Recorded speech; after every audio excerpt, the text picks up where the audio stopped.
Hello and welcome back to Let's Talk More on Monday. As always, I'm your podcast host, Chloe, and I am joined today by some repeat guests on the podcast. We're very excited to have them back. We are continuing our Black History Month series during the month of February. So if you are listening to this, happy February, happy Black History Month. We are back with another episode, and I am joined by Candace and Sissy Boyd Simmons, who joined us last year for an episode on Juneteenth and queer history and gave us a wonderful rundown of what their life has been like, what Juneteenth means. So to have you guys back for the Black History Month episode is really exciting, and thank you so much for joining us again. Thank you for having us. I was so excited when Ariana was like, maybe you should ask them to come back. Like, we just love having repeat guests. It's always fun to have people that already kind of know the rundown, and we already had your beautiful pictures to use for our assets. So just wins all around. Thank you. Thank you so much. Yeah, but for our guests who may be new to us or didn't listen to the episode last June, I would love to have you guys introduce yourselves, tell us a little bit about who you are, what you do, what you're all about. So I'll turn it over to you. I'll go first because she probably has a longer list than me. So I'm Sissy Boyd Simmons. I'm in the HR field. I do a little community work. I'm free labor for FoodLoveTog. Of course. Right. And that's kind of my story. That's so funny.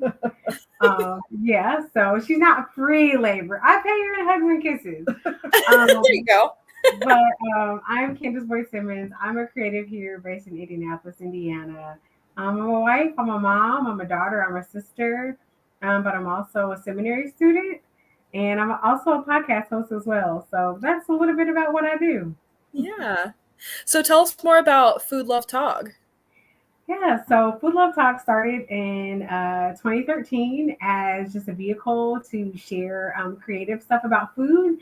It branched out to a spice line, a apron wear line, and basically that's just a space of food shenanigans, if you will. So I do a weekly Tidbit Tuesday. I share recipes online. Do a lot of food demonstrations, food talks, food panels, and stuff like that. Yeah, amazing. Well, I mean, food is a universal language. It we all is. got it, so we might as well have some fun with it, right? Absolutely. Yep. Absolutely. It's the connector. It is. Yeah, 100%. Well, I am so glad to have you guys on. I think our last episode was a really great resource for a lot of people that maybe didn't know what Juneteenth was, but we wanted to do these episodes about Black History Month. Last week, we spoke with Chris Smith, who is the owner of the 1000 Words Gallery in Indianapolis, who Ariana connected us, and we had a really great chat about what Black history meant to him and why it's so important to continue it throughout the year. So I would love to continue that talk with you guys. And first, just pose the question, like, what does Black History Month mean to you? I'll go first. Yeah, okay. I'll go first. It is a combination of heritage, history, and foresight and forward thinking. It's a way to honor the ancestors, but also to shine light on the amazing accolades and the amazing things that Black people have been doing here in the United States and and abroad. I love it because every year I write for the entire month of February. I give my daughter a Black history fact in her lunchbox. So I try to give her something that she didn't know because, of course, we know about Martin Luther King, and we know about Rosa Parks, and we know about, Madam T.J. Walker, but I try to give her some facts about something that she didn't know, and every year she's like, I never knew that. So that's what it means to me, is a celebration and a way to pass down information and just kind of keep the history going. Yeah. Yeah, same. It's a contribution to remember all the contributions that our ancestors made, and even on a smaller scale, because we're living Black history. So living, breathing, everyday Black history. So on a smaller scale, even your aunts, your uncles, your grandfathers, your grandmothers, all contributed something um, to the world, even if it's on a small scale or within your family. So that's the time that we focus on those things. That's good. Yeah. So you both have mentioned family, whether it's your daughter or, your extended family around you. Do you find yourselves having more of those conversations with these people? Obviously, you spark those conversations with your daughter by giving her things that she didn't know about, but do you find yourselves like talking about it more, asking questions, like going out of your way, or does it, yeah, how do you acknowledge it within your families? So social media is a powerful tool. Yeah. It can be a blessing to us if used right. Uh, so there's always something, some fact, some reel that comes across your timeline that you want to dig deeper into. So I have found myself on that side of the algorithm. So if something pops up, I am finding myself more and more, fact checking. Like, what did this person really do? Also, there's a lot more movies. I see myself more on the big screen. Yeah. You know, so many different platforms. Our vice president was the first Black female. I mean, I see myself there. So it is like a everyday thing. I guess it's become more organic to have those conversations than it was maybe 4 or 5 years ago. Yeah. But within our family, yeah, I mean, there's always a movie on, always a TV show on, or always a book to read, or always, something going on in our house, even if it's a dance party in the kitchen. I mean, Yeah. So I think we're more conscious of that now. We're more intentional about doing that now, because we're going to celebrate our Blackness in this house. Yeah. Yeah. So, when our daughter goes out, like, she doesn't have to be validated by anything else. She'll have it within. So, Yeah. yeah. And I think it's also made us very cognizant of making sure that we get recipes with our family. Last year, I started recording my mom during holidays when she's cooking. And that is something that I wish I could go back and say I had, my granny's caramel cake recipe from start to finish, Absolutely. Or just to be able to hear their voices again. But it's so important that we, take pictures and record and write down these things, because once they're gone, they're gone.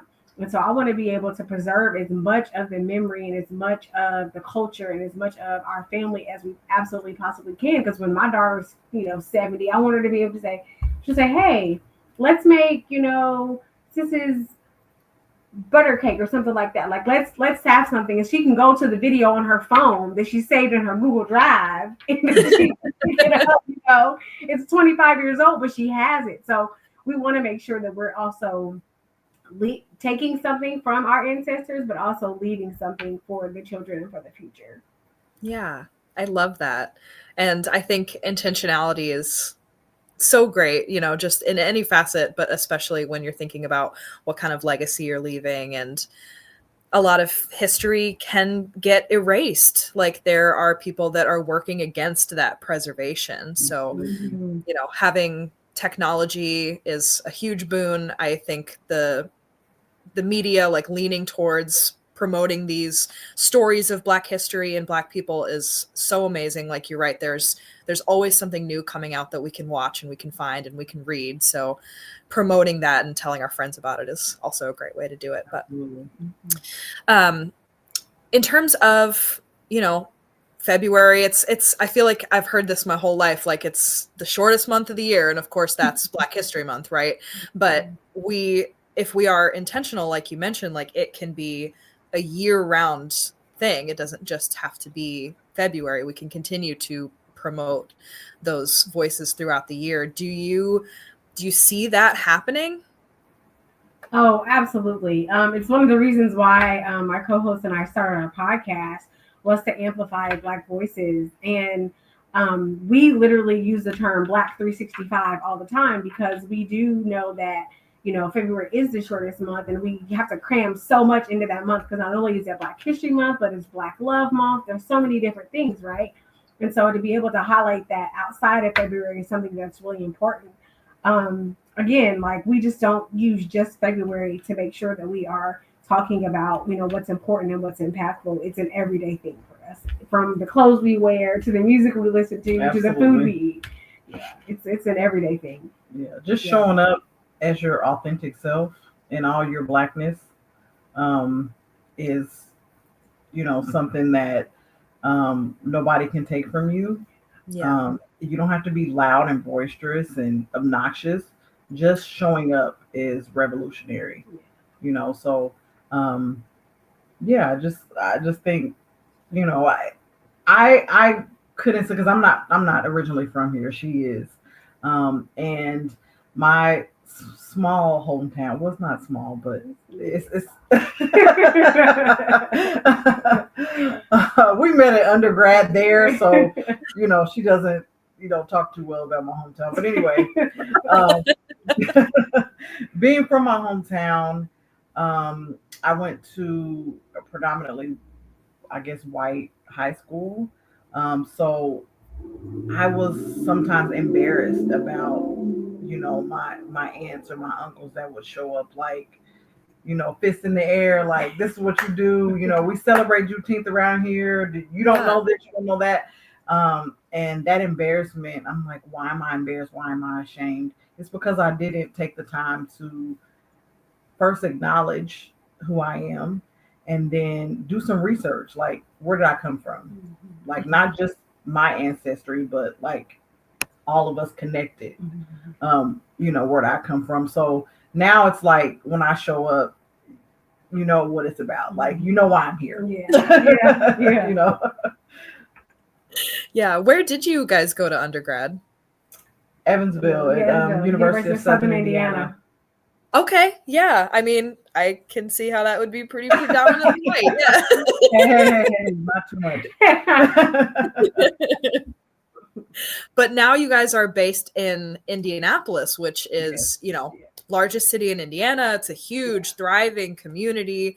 There are so many great sectors of the community. Do you find like you have great support systems and you feel like you're supported in your natural community? Yes. I tell people all the time, Indy is a great place to live. It's a great place to raise a family, but there is so much to do here. And there's so many different ways that you can have and build community here. There is something for everybody.